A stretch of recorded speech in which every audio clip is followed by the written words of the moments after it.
Bueno, esta semana tenemos un programa especial de Notas Verdaderas con una personalidad destacada de la Argentina, en un área que en la cual no hemos incursionado, no solo nosotros, sino que no es un área que habitualmente esté en los medios de comunicación, como es la arqueología. Y tenemos para esto a un invitado especial, un hombre que ha sido distinguido ahora con el premio al investigador y el premio Jussey por el Gobierno Nacional, por la presidenta Cristina Kirchner y por el ministro de Ciencia y Tecnología, Lino Barañao. Y está con nosotros el licenciado en Arqueología, Gustavo Politis. Además, profesor en Ciencias Naturales, sí, egresado de la Universidad de La Plata. Bueno, un currículum muy grande. No es necesario. Bueno, primero, gracias por estar acá con nosotros. Placer estar con vos, Nora. Y bueno, primero, ¿qué hace un arqueólogo en el siglo XXI? Bueno, básicamente lo que hace un arqueólogo es tratar de entender las sociedades del pasado, ¿no? Y la arqueología ha ido evolucionando, ha ido cambiando su mirada. Y cada vez más estamos entendiendo la arqueología no como algo disociado de las situaciones actuales o de las poblaciones actuales, sino como una continuidad. Entonces lo que estamos haciendo es reconstruir, hacer historia indígena. Es toda esa historia que a nosotros nos enseñan, como que empieza a partir del siglo XVI, cuando llegan los españoles y conquistan América y todo lo demás. Nosotros los arqueólogos decimos, no, esta historia comenzó 14.000 años antes. Entonces, toda esa gente de la cual las despojaron de sus derechos, de sus territorios, de su identidad, la despojaron de su historia también. Y es nuestro deber, de nuestra sociedad y nosotros como arqueólogos, reconstruir esa historia de toda esta gente. Ahora, 14.000 años, ¿por qué se fijan 14.000 años ese origen Tan preciso, ¿no? Claro, ¿Cómo hago? Digamos, me resulta por un lado así como inabarcable, no puedo pensar tanto, pero ¿por qué 14.000? 14.000 años es porque es un número dado por una máquina que es la máquina de datación radiocarbónica, que son las dataciones más antiguas para Argentina y para el continente americano de sitios arqueológicos que están evidenciando ocupación humana. Y esta cifra, en este caso, proviene de un yacimiento, de un sitio arqueológico que estoy estudiando yo con un equipo grande de trabajo en Tres Arroyos. El sitio se llama Arroyo Seco, y ahí hemos encontrado restos, o sea, con bastante certeza, tan cierto como puede ser a veces esto, datados en 14.000 años, de los primeros campamentos de estos pobladores iniciales que llegaron a América desde Asia y que representan la última expansión de Homo sapiens por el mundo. Estos llegaron también por el estrecho de Bering. Por el estrecho de Bering, que en ese momento era un estrecho, ahí era un puente terrestre, pero había hielo de este otro lado. Es un poco complicado, hay una discusión sobre esto, pero lo que nosotros tenemos con bastante certeza ahora, a pesar de que esto obviamente siempre es una cosa dinámica y cambia, es que en algún momento, hace 16, 17.000 años aproximadamente, esa gente que estaba en Bering, del lado más asiático, llegó a América. Y de ahí se expandió en pocos cientos de años, 1.000, 2.000 años a más tardar, por el resto de América. Llegando al cono sur, digamos, como el final de ese viaje migratorio que empezó en Asia, hace unos 14.000 años más o menos. Los sitios son Arroyo Seco, está en Tres Arroyos, y hay un sitio en Chile que es un poco más antiguo, se llama Monteverde, que está en los 14.500 años. Por ahí es donde tenemos los rastros seguros de las primeras poblaciones que llegaron acá. ¿Y esto es equivvalente a los rastros humanos que hay en otros continentes? Sí, en Europa era el Paleolítico en ese momento, claro, lo que se llama Magdaleniense y demás, era el Paleolítico superior, o sea, era la gente que pintó las cavernas, ya con estas, que tenía un pensamiento simbólico ya muy desarrollado, capacidades cognitivas muy desarrolladas como las nuestras, ¿no? Por supuesto, sí, lo que pasa es que en ese momento, en todo el mundo, más o menos las poblaciones estaban en un nivel de desarrollo más o menos similar. Todas eran cazadoras, recolectoras, pescadoras, todavía no se había domesticado las plantas ni los animales, probablemente se haya domesticado el perro para ese momento, hay una discusión sobre esto, si no fue en ese momento fue inmediatamente después, y no vivían en ciudades, sino que básicamente eran bandas pequeñas, móviles, claro, ¿no? Nómades, claro, no cultivaban y no generaban ciudades ni grandes aldeas, ¿no? Ahora, y en Arroyo Seco, ¿qué elementos arqueológicos se encontraron que muestren el grado cultural de ese pueblo? Claro, en Arroyo lo que encontramos fue los restos de un campamento, probablemente un campamento de caza. Había una laguna y hay un arroyo, que es el primer brazo de los Tres Arroyos, en el medio de una lomada. En esta lomada hay una sucesión de campamentos indígenas, muy importantes, con varias ocupaciones. Yo hablo de la más antigua, pero hay otras más modernas con muchísimo material. Lo que encontramos fueron restos de los animales que cazaban. Y básicamente ahí mataron a un megaterio, que es un perezoso gigante, de unos 3-4 toneladas. Probablemente, ¿4 toneladas? Sí, sí, es un animal, un bicho gigantesco. Pero como un mamut. Sí, bueno, con otras proporciones corporales, claro, pero del mismo peso, exactamente. Que habría muerto, o a lo mejor lo carroñaron, no está claro si ellos mismos lo mataron o lo encontraron muerto en las orillas de la laguna. Arrastraron algunos pedazos ya carneados del megaterio a la cima de la lomada, y ahí con unos artefactos de piedra grande rompieron los huesos, cortaron y comieron. Probablemente, entonces encontramos los restos de los artefactos de piedra y los huesos de megaterio con algunos otros huesos, ¿no? Partidos. Y también hay huesos de caballo americano. Hay uno que tiene marcas muy claras que lo partieron para extraer la médula, el caracú del hueso. Claro. Entonces se ven los golpes, los puntos de picado, las fracturas. Todo esto asociado a restos de artefactos muy poco elaborados de piedra, ¿no? Que venían entre desarrollos, no hay en esa zona roca dura. Entonces la estaban buscando en las sierras de Tandil y de Ventana, que hay rocas de muy buena calidad. Pero están 150 kilómetros de cada lado, o sea, te está hablando también de la movilidad de estos grupos, ¿no? Entonces encontramos restos de este campamento. Y después hay otras ocupaciones más recientes, hasta llegar incluso a ocupaciones más recientes con alfarería, ¿no? De los últimos 2 o 3 mil años. Claro. Ahora, ¿y se tiene idea, estos grupos sobrevivieron mucho tiempo? ¿Fueron, claro. o fueron exterminados? No. ¿Cómo fue la evolución de ese pueblo en ese lugar? Claro, lo que nosotros creemos es que estos son los antecesores de los indígenas americanos. Entonces probablemente, no sé, no directamente, porque los pueblos también son dinámicos y se mueven y hay procesos de etnogénesis, ¿no? de pueblos diferentes que terminan formando un tercer pueblo diferente a los otros dos, como te imaginarás. Pero creemos que son los ascendientes de los grupos indígenas que encontraron los españoles y los europeos cuando llegaron acá. Serían los antecesores de los pampas, los querandíes, los tehuelches, pero antecesores muy remotos, ¿no es así? Muy remotos. Ahora decime, vos hacías hincapié en esto que son cazadores-recolectores. Sí. Vos sos, si no me equivoco, seguís siendo titular de una materia que se llama así. Arqueología de cazadores-recolectores. Claro. Sí. ¿Y qué son los? ¿Siguen existiendo hoy en día cazadores-recolectores? Siguen existiendo, afortunadamente, increíblemente siguen existiendo, que son los que yo he estudiado, como hablábamos recién, en investigaciones etnográficas. Siguen existiendo, pero es una forma, digamos, de organización social casi extinguida. Pero afortunadamente en América del Sur todavía hay algunos grupos que mantienen una economía de caza, recolección, nomadismo y demás. Algunos de estos grupos están sin contactar o están en aislamiento voluntario. Vos estuviste, claro. Ahí estamos viendo imágenes de donde estuviste. Esto es en Colombia, ¿no? Esto es en Colombia, este es en el Amazonas colombiano. Este es un grupo que se llama NUCAC y yo estuve durante 7 años yendo a trabajar con ellos. Esa es mi libreta de notas.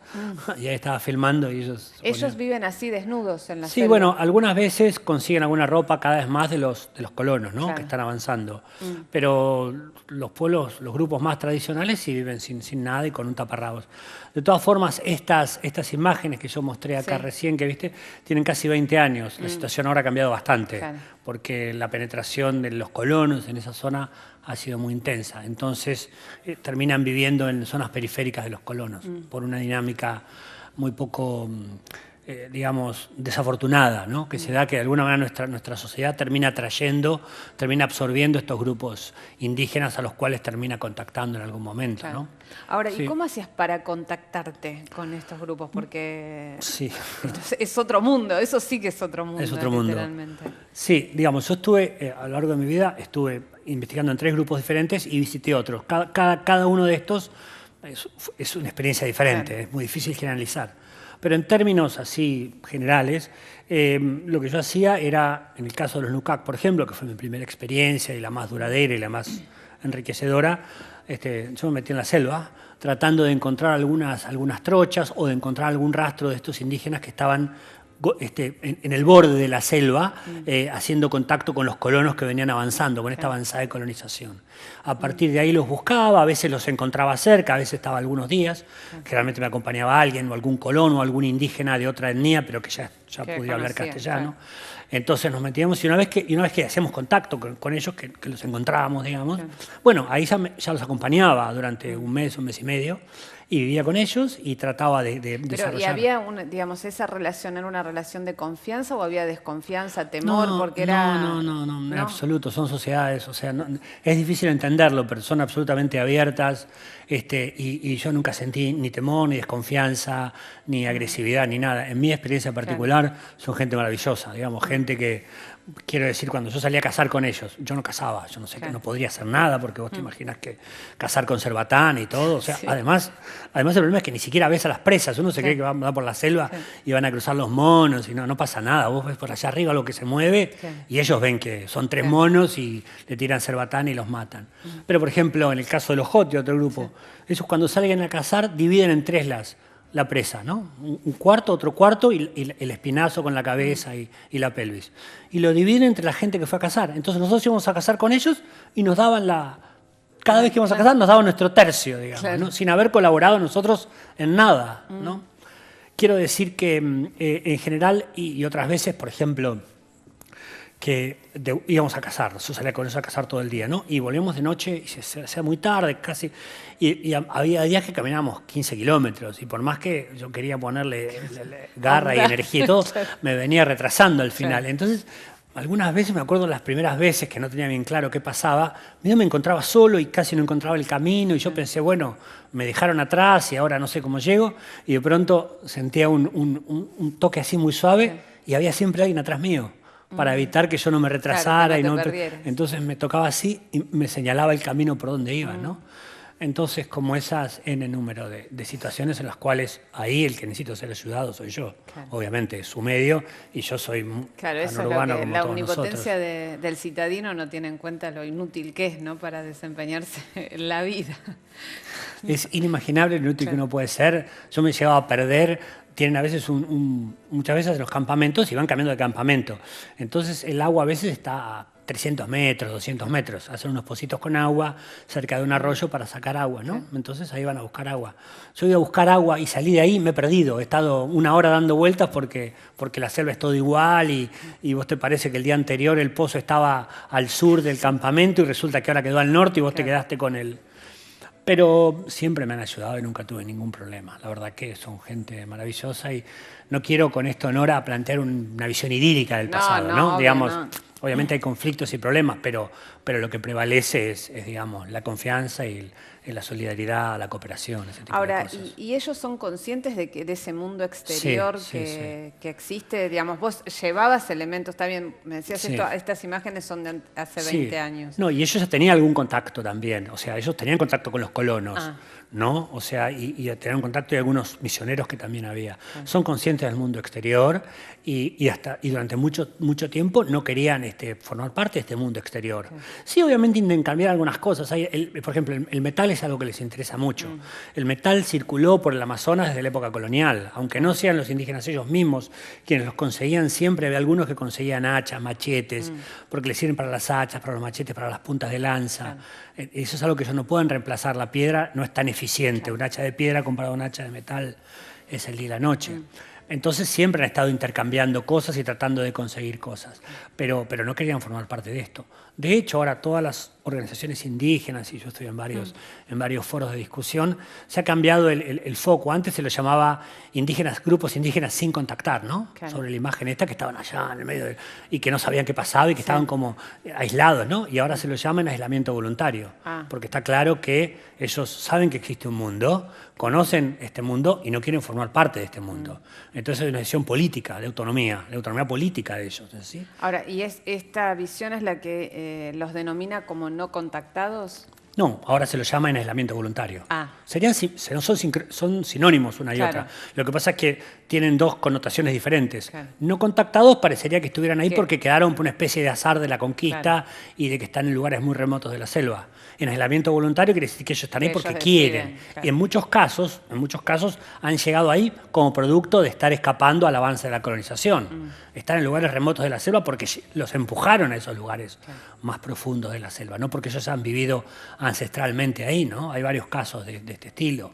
Ahora, vos Entonces, has estudiado particularmente sociedades en Colombia, en Venezuela, en Brasil. sí. ¿Hay en otros lugares del mundo grupos así que estén tan en estado primitivo, si se puede denominar Sí. así? Si No, vale no primitivo, claro, es como un anacronismo. Claro. Entiendo lo que vos querés decir, Sí. pero primitivo implicaría como poco desarrollo. Perdóname Sí. por No, no, la ya sé. ignorancia de los términos, No, porque no, es por un tema supuesto, que por no manejo, supuesto. No, no, obviamente. no, por supuesto, no era todo el mundo ese. No, no, no. Simplemente digo que se hablaba hasta hace muy poco tiempo Claro. de primitivos, ¿no? Porque parecería... Hoy en día se les habla, como te digo, cazadores recolectores, sociedades Claro. igualitarias, sociedades que no tienen jerarquías sociales, ¿no? O sociedades tradicionales, que podría ser algo que englobaría también Claro. a estos grupos. Hay en otras partes del mundo, en el sudeste asiático, hay en algunos lados, incluso en algunos lados de Ceilán, hay algunos grupos, pero la verdad que hoy en día los únicos grupos, me parece a mí, que quedan en aislamiento voluntario o muy poco modificados es en América del Sur, ¿no? En África también hay, pero menos, ¿no? El Ahora, último reducto es América del Y Sur. suponés, digamos, en base a las investigaciones se supone que el grado el tipo de organización y la forma de vida es similar a estos grupos originarios de indígenas Claro, es una buena de pregunta. América. Claro, esa es la idea, digamos. Vemos que comparte una forma de organización social similar. Cazadores-recolectores, sin jerarquías, nómades, ¿no es así? Cuando decís sin jerarquías, es que no Quiere hay, decir- no hay un liderazgo. Hay un liderazgo individual, consensuado y coyuntural, pero no hay un liderazgo hereditario, no hay clases sociales, no hay élites. Y este líder no tiene ventajas. Este líder tiene más deberes que los demás. Son esos líderes que lejos de tener privilegios, tienen más responsabilidades, ¿no? Son los que cazan más, los que muchas veces van explorando y van avanzando cuando se va a elegir un nuevo lugar para hacer el campamento, los que si hay situaciones de conflicto están en la primera primera fila, línea, en la primera línea, ¿no? Entonces, esas son las sociedades igualitarias estas. Este tipo de sociedades fue la que caracterizó a la humanidad hasta que comenzó a complejizarse socialmente y económicamente. Cuando empezaron a cultivar, a sedentarizarse, a ver un excedente, en fin, una serie, se desencadenaron hace 7, 8 mil años una serie de cambios en las sociedades en varias partes del mundo, más o menos de manera simultánea, que fueron transformando estas sociedades cazadores-recolectoras en sociedades aldeanas primero, después en cacicazgos, que son jerarquías pero más débiles, finalmente en sociedades muy complejas y sociedades modernas y capitalistas como las nuestras. Entonces, esta forma de vida tiene muchos elementos en común, es muy parecida a aquella del pasado. Pero hay que reconocer también que esto es una forma de vida actual. Esto es una de las formas que los seres humanos tienen hoy de organizarse. Lo que pasa es que están marginadas, Claro, están arrinconadas, ¿no es Me así? haces acordar, y cuando leía, digamos, distintos artículos sobre tu trayectoria, me acordaba de una profesora de historia que tuve en la facultad, que ella nos decía siempre que las etapas históricas no se superan, sino que conviven. Exactamente. Y Claro, la verdad que en exactamente. ese momento Claro. era como me había hecho mucho ruido, Claro. siendo muy jovencita, digo, ¿cómo que, digamos, no, si estamos en una etapa como Claro. superior de la civilización, bueno, entre comillas, todo lo que puede No, significar pero eso. sí, entiendo. Pero sí. cuando ves esto y cuando ves que, bueno, que siguen existiendo y que, bueno, forma parte de otra forma de organización, ¿no? Claro, que es actual y que vive Claro. ahora. Que obviamente es característica de las sociedades del pasado, pero Claro. que tiene vigencia en el presente. Y lo que yo siempre también comento con amigos cuando siempre me dicen, ¿cómo las caracterizarías a estas sociedades? Porque uno dice, bueno, ¿para qué estudiarlas? O sea, es una forma que ya pasó, ¿qué nos dice, no? ¿Para qué estudiarlas? Yo creo que hay muchos elementos que podemos nosotros aprender de ellos, ¿no es así? Hay muchos elementos, muchas cosas, muchas conductas que ellos tienen que pueden ser muy... ¿Qué sentís que aprendiste de tanta... bueno, debe haber pocos arqueólogos que estuvieron tanto tiempo, Sí, 7 soy muy años, 2 afortunado. años viviste... Sí, nunca estuve 7 años continuados. No, claro, pero estuviste- Iba durante 7 años, fue una o 2 veces por año, me quedaba Claro. un mes y medio. Después con los Joti en el Orinoco estuve 2 años y después 5 años con los Awá en Brasil. Claro. Con todos ellos, como te digo, estuve conviviendo así, un mes, un poco más. Yo muchas cosas aprendí. Primero es una experiencia vital, ¿no? ¿Sí? Porque vos te enfrentás al otro cultural lo más distante posible, digamos, a cosas que vos crees inherentes al género humano y que vos decís todo el mundo las debe hacer y ves que no las hacen. Entonces, Por ejemplo, bueno, el concepto de la vida, por ejemplo, ¿no? Para nosotros es un poco delicado hablar esto y para hacerlo no me gustaría que se malinterprete, porque a lo mejor es muy difícil desarrollarlo en pocos minutos. Pero para nosotros, por ejemplo, para nuestra sociedad, a pesar de que hay discusiones, la vida es cuando el chico nace, ¿no es así? Hay gente que es cuando se concibe, ¿no?, el óvulo y el espermatozoide, gente que está en contra de la interrupción del embarazo, bueno, pero en nuestros términos, viste, es muy claro que es ahí. En estas sociedades esto se desplaza un poco más adelante. La vida real, como nosotros la concebimos, la concepción de que un ser está vivo, está desplazado como un año más adelante, cuando el chico demuestra que puede ser viable en un ambiente tan hostil como ese. Entonces, los primeros meses no se les pone nombre a los chicos, por ejemplo, por decirte algo. Claro. Entonces, eso a veces es lo que a nosotros, los antropólogos y otra gente, dice, estos grupos hacen infanticidio, matan a los chicos. Pero el infanticidio no tiene el mismo concepto que nosotros, porque ese chico no terminó de nacer todavía. Pero en un punto es como que no estaba apto para... No estaba, claro, entonces la vida empieza digamos, la vida plena, real, empieza un poco más adelante que lo que nosotros consideramos que es la vida, por ejemplo, ¿no? Esto sería la relación con los animales. Ellos desarrollan unas relaciones muy estrechas con los animales domésticos. Eso está estudiado por otros antropólogos. Los animales domésticos comienzan a ser parte de la misma sociedad. Entonces son tratados casi como seres humanos, de alguna manera, ¿no? Y esto tiene muchas implicancias, ¿no?, de cuidado y demás. De hecho, cuando mueren algunos monos que ellos mantienen, los entierran en el mismo lugar donde entierran a los seres humanos, que es lo mismo que a veces nosotros vemos acá en algunos registros de la región pampeana, que encontramos enterrados a veces en el norte de la Patagonia, o tengo una colega, Mónica Verón, en La Pampa, que en un cementerio indígena encuentra enterrado un perro también. Entonces ahí es donde vemos estas similitudes, claro. ¿No? Quizás no sea a ver, no simbolizaban exactamente lo mismo, pero estaban en la misma clave, ¿no? En esta idea de que los animales y la diferencia entre naturaleza y cultura es mucho más fluida, no es como la nuestra. Nosotros hacemos una cosa más tajante entre la naturaleza y nosotros, los seres humanos y la cultura. Eso es una cosa mucho más imbricada. Para nosotros, de alguna manera, seas o no cristiano, nuestra concepción de la cultura y de la sociedad es que, digamos, el hombre está por encima de todo, claro. ¿no? Dios, sí, es como la escala superior de la evolución. La Biblia dice, Dios hizo al hombre a su imagen, claro, y semejanza. Es como nosotros estamos por encima de la naturaleza. Para esta gente no, para esta gente, los seres humanos, estamos en la misma situación que otros espíritus de la naturaleza. Claro, es como que tienen una relación simétrica, igualitaria, sí, con la naturaleza, como la que tienen en la convivencia humana entre ellos. Exactamente, hay una relación así de... Y la existencia cotidiana se tiene que estar negociando siempre con todos estos espíritus superiores. Con los espíritus, por ejemplo, los Lucac, por ejemplo, no cazan tapir, el tapir, ¿no? Sí. Gran, que es el animal, es el mamífero más grande que hay en América del Sur. Y es el que más carne tendría, sí, y el más apetecible para comer. Sin embargo, para ellos es la representación de un espíritu superior. Es un espíritu que vive en el mundo de abajo y que ellos dicen se pone la camisa, para decirnos con nuestros términos, claro, ¿no? Se pone la camisa del tapir y sale a la noche, ¿no? Entonces, eso representa un espíritu superior, el tapir. Entonces, ellos tienen una serie de rituales para negociar su existencia con el tapir, ¿no? Con el jaguar lo mismo, con el venado. El venado dice, no, el venado es como gente, dicen ellos, ¿no? Tiene un estatus humano, claro, ¿no? Entonces, esta relación entre los animales, las plantas, las cascadas, los rasgos de la naturaleza y los seres humanos es totalmente distinta a la nuestra, Nora. Están posicionados en el mundo de una manera diferente, totalmente. Y eso tiene implicancias en todas las acciones cotidianas. Bueno, vamos a seguir hablando de este otro mundo, de esta indagación sobre el ser humano que lleva adelante Gustavo Politis, arqueólogo. Acá, en Notas Verdaderas, en el próximo bloque, seguimos charlando sobre esto, sobre la arqueología, la ciencia y estos mundos que a veces nos pasan inadvertidos.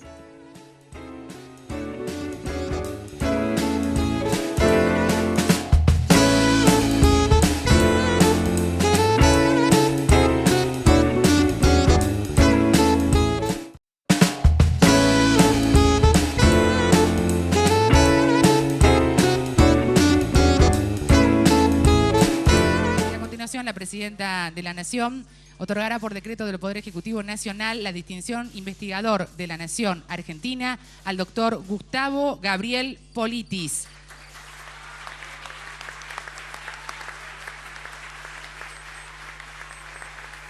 Quien recibe de manos de la presidenta de la Nación una medalla de oro y el diploma con esta distinción tan importante para todos quienes trabajan en el área de la investigación y la ciencia en nuestro país. Yo quiero que los conozcan los argentinos o los científicos.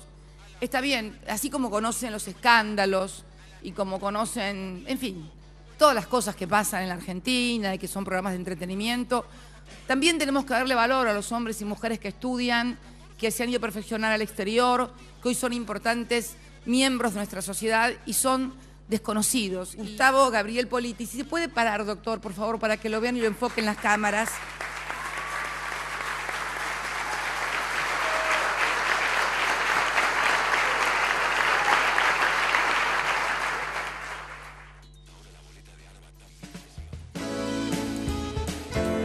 Bueno, qué momento. Sí, por supuesto, perdón. Porque sí, sí. hay que pararse ahí, ¿no? Sí, no lo tenía previsto, no pensé que iban a hacer parar ni nada. De Bueno, todas formas, lo tomo como un reconocimiento para la ciencia, ¿no? Más, Bueno, eso te quería claro. preguntar, ¿cómo lo viviste desde lo personal, más allá de, del regocijo y Sí.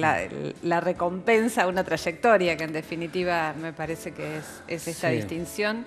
Y como investigador en un país donde los investigadores han sido muy maltratados durante mucho Sí, claro, tiempo, sí, ¿cómo vivís esto?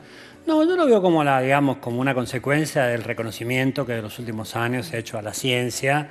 Ha habido en la historia del país también otros momentos. Yo recuerdo, yo entré al CONICET con el gobierno de Alfonsín. Por Claro. ejemplo, la primera parte del gobierno de Alfonsín hizo un impulso fuerte a las ciencias y a las ciencias sociales. Cuando De hecho, estaba Sadowski como cuando estaba Sadowski secretario. como secretario, Claro. exactamente, se crearon varias universidades y facultades y carreras de arqueología, una de las cuales en la Universidad Nacional del Centro se creó en ese momento, y yo era un joven arqueólogo, fui convocado por un concurso para organizar la carrera y bueno, y ahí me quedé, ¿no? Y sigo trabajando en la Universidad del Centro, en Olavarría. Pero volviendo a esto, más allá de lo personal, creo que es está en consecuencia, está en relación con todo este apoyo a las ciencias, incluyendo a las ciencias sociales también, ¿no? Que muchas veces han sido tomadas un poco como las hermanas menores, ¿viste? Como las menos ciencias de las ciencias. Y esto no ha sido así en los últimos años, sobre todo con el Ministerio de Barañao, y ha habido un apoyo importante, ¿no? Sin ninguna duda, no solamente en una recomposición salarial, como en su momento en el primer gobierno de Kirchner, sino sobre todo con todo lo que se necesita para investigar, con subsidios, con laboratorios, con equipamiento, porque no es solamente pagar un sueldo a un investigador, hay que crear las condiciones para que se genere esto. Entonces creo que en este contexto, haber dado el premio a mí, digamos, como vehículo, es como un mensaje para mí, para las ciencias sociales, la antropología, la arqueología, un mensaje de reconocimiento, de ponernos en un pleno estatus científico y un impulso, digamos, ¿no? Un estímulo para el futuro. Así que te imaginas que los otros premios habían sido dados generalmente a bioquímicos, Claro, porque genetistas. siempre existe la división tradicional de las ciencias duras y las ciencias sociales. Claro, ¿no? y está bien, digamos, obviamente, hay gente que ha hecho contribuciones muy importantes para la sociedad. Lo que pasa es que a veces las contribuciones de las ciencias sociales son menos visibles, menos tangibles, pero hay contribuciones importantes. Cuando uno hace una ley de inmigración, por decirlo así, ¿no? Y para que la sociedad esté mejor, haya más bienestar en la sociedad, para que los inmigrantes y los locales puedan articular de una mejor manera, para hacer una ley de inmigración, una política inmigratoria, hubo gente que estuvo investigando atrás. Y esto afecta directamente la vida de las personas, hace mejor o peor la calidad de vida de las personas. Entonces, hay investigación social de base, en esto como en tantas otras cosas, que, como decía recién, no es tan tangible, no es tan visible, no es una patente, ¿no es así? No es un invento, pero es generación de conocimiento que mejora las condiciones de vida de la gente. Vos decías, bueno, las ciencias sociales, la arqueología, la antropología, y una de las instituciones que creo que incuestionables de la democracia en la Argentina es el equipo argentino de antropología forense. Sí, sí. Y vos te integraste misiones del equipo y en distintas partes del mundo. Contanos un poco cómo fue, qué significa para vos el trabajo de este grupo que se inició ya en el 84, si no me equivoco. En el 85, 86. Con sí. Snow. Con Snow, con Clyde Claro. Snow cuando vino a Argentina, cuando empezaron a hacer las primeras exhumaciones con pala mecánica, estaban rompiendo las evidencias. Claro. Entonces la Asociación de Avance de las Ciencias en Norteamérica colaboró con esto y envió a Clyde Snow. Cuando llegó Clyde Snow, yo en ese momento estaba viviendo en Estados Unidos por una beca postdoctoral que tenía, él se vinculó con un grupo de gente y la verdad que los primeros que salieron ahí a apoyarlo y él necesitaba gente local, fue una serie de estudiantes muy avanzados de La Plata y de Buenos Aires de antropología antropología y arqueología y algunos de medicina, pero básicamente eran antropólogos y arqueólogos. Varios de esos amigos míos, muy amigos míos de aquella época. Entonces cuando volví a Estados Unidos ya estaban conformando y estuve en contacto, siempre son amigos, entre colegas, entonces visité las primeras excavaciones que hicieron en Avellaneda y algunos de ellos vinieron a excavaciones que yo estaba dirigiendo donde encontramos entierros humanos muy antiguos, de miles de años, pero tratando de también mejorar un poco las técnicas de recolección de datos y evidencia asociada y demás. En estos primeros años, digamos, del equipo, yo estuve muy cerca de ellos, ¿no? Y te digo porque los conozco. Y entonces cuando fueron avanzando ahí en sus actividades, cada vez tenían más demanda y más demanda de muchas partes del mundo. Y a veces no daban abasto con el frente interno, que como te imaginarás y como todos sabemos, la cantidad todavía claro, claro, son miles de desaparecidos que existen todavía, enterrados, sin encontrar o sin identificar. Entonces, para alguna de las misiones que necesitaban algún digamos, apoyo más arqueológico, me invitaban a ir. Entonces, llegué un poco como invitado de ellos y fue una experiencia única, inolvidable. Estuve en Tahití una vez, después estuve en Ruanda, en la República Democrática del Congo, y en Sudán, en Zimbabue.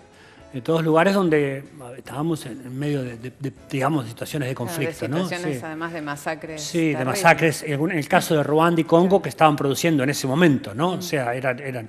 Y en el caso de Sudán, era con los FUR, ¿no? En el momento, digamos, que fuimos la primera misión que llegó después de las primeras denuncias, donde, digamos, se le acercó a Naciones Unidas la denuncia esta de que había una especie de limpieza étnica por parte del gobierno de Sudán con respecto a esta minoría étnica que tiene varios millones de personas, ¿no?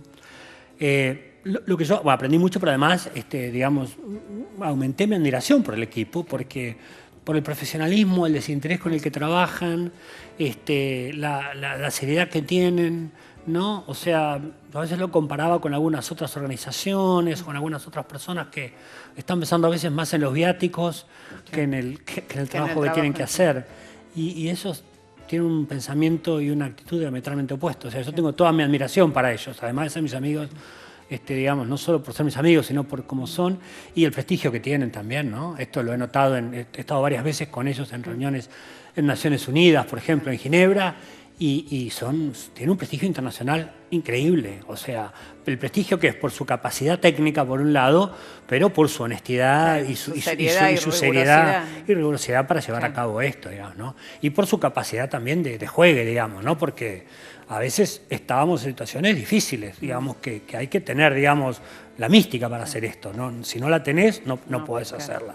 Y ellos la tienen y la mantienen, que es la otra cosa, ¿no? Porque ellos empezaron todos muy jóvenes, eran estudiantes, y ahora son gente grande, ya que lleva 30 años de recorrido y siguen manteniendo esto también, ¿no? Ahora, vos decías, estabas en Estados Unidos, la presidenta, cuando te entregó la distinción, hacía hincapié en esto de argentinos que se destacan en el mundo. Y muchos que han vuelto. ¿Estuviste haciendo un doctorado en Estados Unidos? ¿Estuviste en algún otro lugar instalado como investigador? ¿Y por qué decidiste volver a la Argentina? No, yo hice un doctorado acá en la Universidad de La Plata. Y después, gracias a CONICET, tuve una beca postdoctoral y estuve en Estados Unidos casi 2 años. Ahí podría haber, no estaba como ingreso de CONICET en ese momento todavía. Y esto fue en el 86, terminé la beca esta postdoctoral, ¿no? Fueron los 2 primeros años de democracia, digamos. Eso fue una vez, y otra vez estuve instalado en Inglaterra, ¿no? Varios meses, y con una posibilidad fuerte de quedarme en el Instituto de Arqueología. En ninguno de estos casos lo consideré seriamente, y la verdad que mi vida está acá, mi gente está acá, y mis problemas de investigación están acá. Así que más allá de que uno pudiera batallar un poco con los problemas de salario y de inestabilidad y demás, digamos, no me imaginaba trabajando en Londres, en otro lugar. La verdad que no me veía para nada. Tengo mis raíces muy fuertes acá y los problemas de investigación están ligados a mi territorio, ¿no? Mirá, yo soy de Necochea y este sitio que yo te digo, Tres Arroyos, está a 100 kilómetros de donde yo nací, donde me crié. Entonces, no es algo distante, como un arqueólogo a veces inglés que va a trabajar a Indonesia, porque hay un problema de investigación. Entre el problema de investigación y el arqueólogo hay una relación puramente académica o científica, en mi caso, como el de muchos otros colegas también, ¿no? Hay también un involucramiento afectivo, ¿no? También cuestiones familiares, mi familia está acá, mis padres estaban ya grandes, en fin, todas las cosas. Decidiste permanecer en la Argentina. Y Sí, trabajás por supuesto, acá, entre sí. los múltiples trabajos que tenés, trabajás Sí. también en el Museo de La Plata. Claro, sí. Yo tengo, digamos, yo soy investigador de CONICET, Sí, ¿no? investigador superior del CONICET, CONICET, es decir, sí. la máxima categoría de Sí. investigación que se puede tener en el CONICET. Sí. Y entonces tengo dos equipos de investigación. Uno en la Universidad del Centro, que hay un instituto de CONICET que dirijo, que se llama INCUAPA, junto somos casi 40 personas, que es el instituto que creé desde la facultad esa que se creó en el 88 Claro. y que se fue creciendo la facultad de Ciencias Sociales, está en la facultad, y hace 4 años tenemos un instituto de doble dependencia, junto con CONICET Universidad, con un CCT, digamos, con digamos, estructura de investigación universitaria. Y mantengo mi cargo, digamos, el que tuve un poco toda la vida de profesor acá en la Universidad de La Plata, así que estoy generalmente 1 o 2 días por semana acá en La Plata, en el Museo de La Plata, que estoy con un grupo trabajando, dando clase y trabajamos en el Delta del Paraná, y otra parte de la semana estoy en Olavarría, con este otro grupo grande que estamos trabajando sobre todo en la región pampeana y en el norte de Patagonia. Ahora, en algún momento vos dijiste que apostabas también a que desde la arqueología se formara conciencia Sí. y se cambiara por ahí la concepción de los museos. Sí. ¿Qué significa esto, cambiar la concepción de los museos y cómo ves que esto evoluciona en la Argentina, ¿no? Bueno, sí, yo creo que eso, de hecho lo hemos llevado a la práctica, porque desde el INCUAPA hemos ayudado, hemos diseñado y hemos ayudado en el guión y en la puesta museográfica de varios museos de la provincia de Buenos Aires, entre ellos el de Tres Arroyos. Yo para ejemplificarlo, cuando vos... Tres Arroyos es una ciudad creada, digamos, inmediatamente después de la conquista del desierto, ¿no es así? Y producto un poco de esta, digamos, de la expansión territorial del Estado Nacional sobre los territorios indígenas. Toda la historia de Tres Arroyos, el escudo de Tres Arroyos tiene un mangrullo, ¿no es así? Ah, bueno, queda Entonces, clarito. claro, hay unas lanzas Claro, por ahí también, pero quiero claro. decir, en Tres Arroyos la concepción, como en todos los pueblos de la provincia, es la conquista del desierto. Llegó la civilización, nosotros somos producto de esta avanzada civilización, somos todos extranjeros que venimos a, digamos, civilizar esta pampa que estaba no ocupada por salvajes o por nadie, por eso desierto, ¿no? Como si no hubiera vivido nadie. Entonces los museos en el pasado reflejaban mucho eso. Eran museos de armas, de uniformes militares, ¿no? Del reloj que tenía el comandante que estaba en la guarnición del fuerte 25 de mayo, qué sé yo, ¿no? Entonces esto ha ido cambiando. Entonces nosotros en el Museo de Tres Arroyos ahora estamos mostrando la historia indígena. Y al final de la historia indígena hay una foto de un indígena, de uno de los caciques, y una frase que dice: reflexionemos todos los que vemos este museo, que esta tierra era de esta gente, y tenemos una deuda con ellos, ¿no es así? O sea, tenemos una deuda histórica con los grupos indígenas, que la arqueología nos dice que esta gente no era venida de Chile hacía 200 años, ni mucho menos. Esta gente eran indígenas que estaban acá hace 14.000 años, es una larguísima historia. No los 120 o 130 años o 140 años de la fundación de todos estos pueblos. Entonces, eso posiciona a los grupos sociales, a los agentes sociales de diferente manera, ¿no es así? No son sociedades extinguidas del pasado. De alguna manera, fíjate vos que el Museo de La Plata, por ejemplo, se crea el mismo año que termina la conquista del desierto. Claro. Y donde estaban poniendo los huesos de los dinosaurios, ahí ponían los huesos de los caciques indígenas. Lo exotizaban, o sea, era una cosa natural que estaba en el paisaje, como las rocas, Sí, no, y los ponían entonces ahí, entonces los congelaban en un discurso que no tenía relación con lo que estaba sucediendo en ese momento. Y ahora los museos tienen que ser espacios de memoria indígena, espacios de identidad, donde la gente recupere su identidad y donde todos nos demos cuenta de los componentes indígenas de nuestra propia sociedad y la deuda que tiene los estados, nuestra propia sociedad con estas sociedades, con los pueblos originarios, ¿no? Que es una deuda que nunca podremos pagar, porque no nosotros, ni vos ni yo, digamos, pero quiero decir, nuestra sociedad, como sociedad, exactamente, los exterminamos y hubiera habido una cantidad infinita de opciones mejores, ¿no? Porque está bien, es cierto que la expansión de Europa hubiera sido muy difícil de detener en ese momento por cuestiones históricas y demás, pero los arreglos entre, ¿no?, la forma en que Europa llegó a América y colonizó podría haber sido diferente, ¿no? En algunos casos, como en Paraguay fue distinto en su momento, no hubo un exterminio, sino un mestizaje, ¿no? Claro. Esto generó otro tipo de sociedades. Bueno, vamos a seguir hablando sobre el final de nuestro programa sobre este tema, sobre los pueblos indígenas originarios, qué es lo que realmente se dice con cada una de estas palabras, qué está bien decir y qué está mal. Seguimos acá en Notas Verdaderas con Gustavo Politis.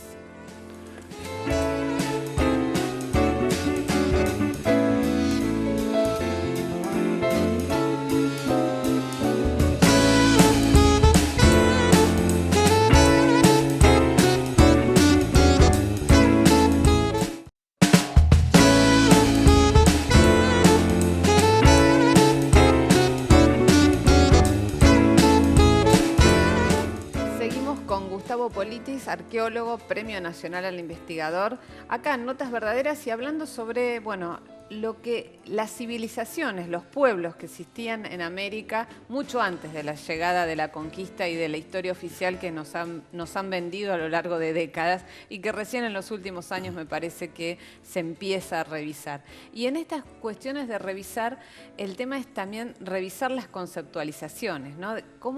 ¿Cómo se denominan a estos pueblos? ¿Indígenas? ¿Originarios? ¿Es lo mismo? ¿Qué implica? Sí, bueno, son sinónimos, ¿no? Creo que ahora hay un movimiento, digamos, de los mismos pueblos en llamarse a sí mismos pueblos originarios, ¿no? En algunos momentos también, cuando había, en algunos momentos del indigenismo, de los movimientos, ellos decíamos, nos queremos llamar indios, porque indios nos llamaron y nos asumimos como indios, y esto es una reivindicación. En algunos momentos, haberlo llamado indios parecería que fuera un poco así negativo, ¿no? Claro. Pero yo lo llamaría pueblos indígenas u originarios, ¿no? Yo lo llamo así y me parece que eso es la forma de llamarlos, ¿no?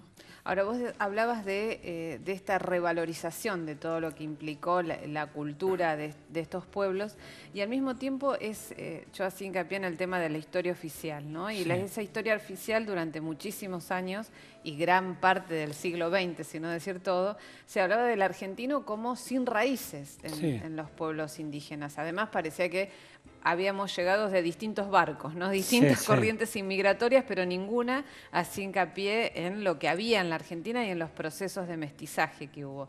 Hoy en día se sabe que gran parte de la sociedad argentina tiene sangre indígena. ¿Y cómo vos ves que esto está internalizado o todavía se ve como, bueno, esto es lo que dicen ahora los investigadores y muchos no, como que les hace ruido asumirse así? Yo creo que no está internalizado todavía, pero también creo que faltaría por una cuestión de difusión fuerte, ¿no?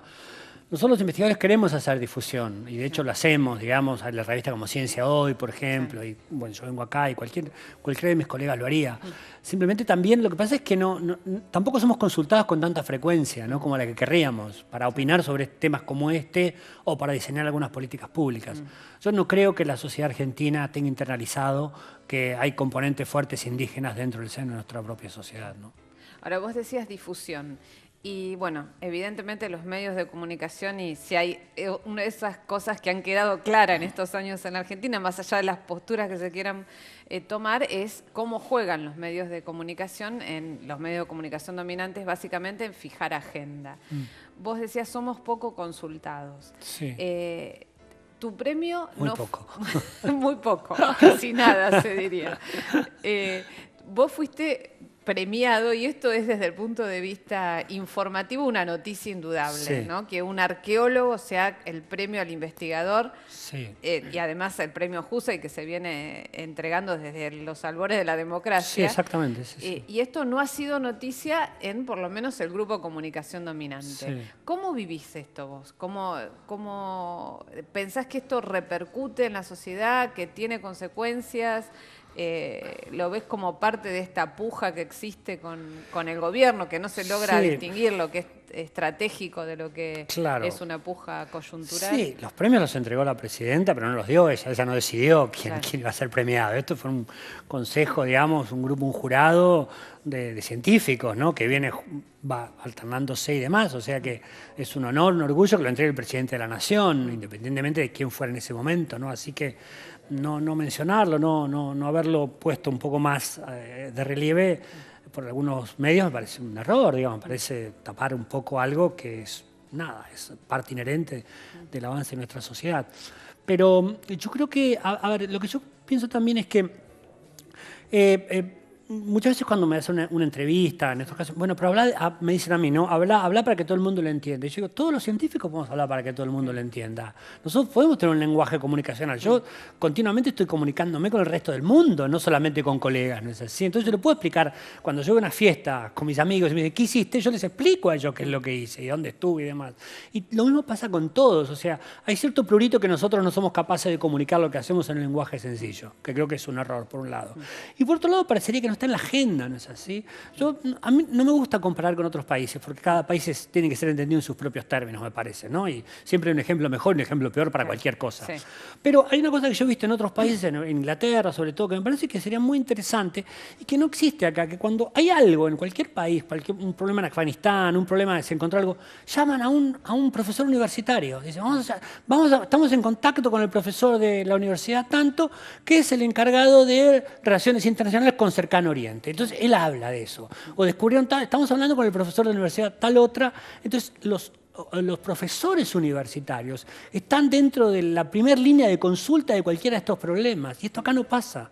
Acá se llama otra gente, que hay gente que opina sobre todo acá en Argentina, ¿no? O sea, sí, hay todólogos todo el tiempo. Sí, claro, que vos ves que hablan de todo, o sea, pero ahí me parece que desde también... Maradona en adelante. Eso por supuesto, Maradona, que se puede hablar sobre todo y sobre todo tener opinión y muchas cosas que me pueden preguntar amigos. No, yo no sé, pero fulano, mi colega, es el que está trabajando en el tema incaico, entonces le puedes preguntar a él, o que está trabajando en arqueología histórica, o está trabajando en hominización, por decirte algo, ¿no? Ahora, entonces, también lo que vos decís es cierto desde los medios hacia el mundo académico, pero también yo durante mucho tiempo cubrí temas de universidad y temas de ciencia, y a veces veía como cierta reticencia, no en los últimos años porque no puedo hablar, pero cierta reticencia de muchos científicos de decir, pero me acuerdo una vez que le había hecho una entrevista a un científico y me dice, ¿cuándo sale esto? Le digo, mañana. Y me dice, ¿cómo mañana? Es como era esta inmediatez. ¿Cómo tan rápido? ¿Cómo tan rápido? ¿Cómo lo que yo dije ya va a salir mañana publicado? Y sí, porque esto es una entrevista, no es una investigación. No es un trabajo científico. Pero él no me lo dijo mal, me lo dijo desde un lugar diciendo, bueno, no puede ser tan rápido. Y esta como falta por ahí de flexibilidad para lograr adaptarse a esa inmediatez con la que se manejan los medios. Sí, ¿no? Sí, entonces, también. Creo que todavía hay, si bien se ha avanzado, hay áreas donde todavía es más complejo llegar, ¿no? Bueno, y hay los medios también, bueno, ya me estoy desviando de tema, pero cuando hay un tema por ahí social, no se les ocurre llamar a un sociólogo. O a un antropólogo. No, menos a un antropólogo ya forma parte de un antro que no entienden. Pero si no llaman a un psicólogo que termina hablando cualquier cosa sobre temas que tienen que ver con la sociología o con la antropología. Claro, ¿no? exactamente. Entonces, pero es el que está en la agenda. Es el que está en la agenda y hay como mediáticos de la ciencia también. ¿No? Digo, no así divulgadores, digamos. Yo le tengo muchísimo respeto, por ejemplo, a Paenza, ¿no? Paenza merece todo mi respeto, claro. Es un divulgador que interactúa con los científicos y sabe extraer a los científicos, digamos, lo más jugoso para ponerlo en la sociedad, ¿no? Pero hay otros mediáticos así que andan dando vueltas que hablan de cualquier cosa, de sociología, de ciencias sociales sobre todo. Y entonces eso me parece que es un error. Yo creo que no quiero ponerme en el lugar de decir, los científicos hacemos todo bien y no nos consultan. No, evidentemente debe haber parte también de nosotros que a veces nos costaba más en el pasado, ¿no? Ahora incluso CONICET está generando planes, proyectos de divulgación científica. El mismo ministerio tiene una oficina de popularización de la ciencia. Donde está de hecho el canal Encuentro también. El canal Encuentro, exactamente. Realmente uno de los hechos destacables, ¿no?, en la comunicación en la Argentina. Bueno, desde INCUAPA, un grupo de gente que trabaja conmigo, son varios, no puedo nombrar todos, pero hicieron un proyecto para hacer una serie que esperemos que sea presentado en Encuentro, de 4 capítulos, que tiene que ver sobre el tema de identidad, ¿no? Es una serie donde hay partes de arqueología, de grupos indígenas actuales, de investigadores, de una chica que busca su propia identidad y va entrevistando a toda esta gente. Y esto ha sido promovido por el CONICET y por el Ministerio de Ciencia y Tecnología, ¿no? Para que nosotros también estemos en encuentro con producciones hechas por nosotros mismos, ¿no? Bueno, ¿ves? Hay muchas cosas que están cambiando y bueno, para nosotros ha sido un placer compartir esta entrevista con Gustavo Politis. Gracias. Gracias. Muchas gracias. Y nos vemos la semana próxima.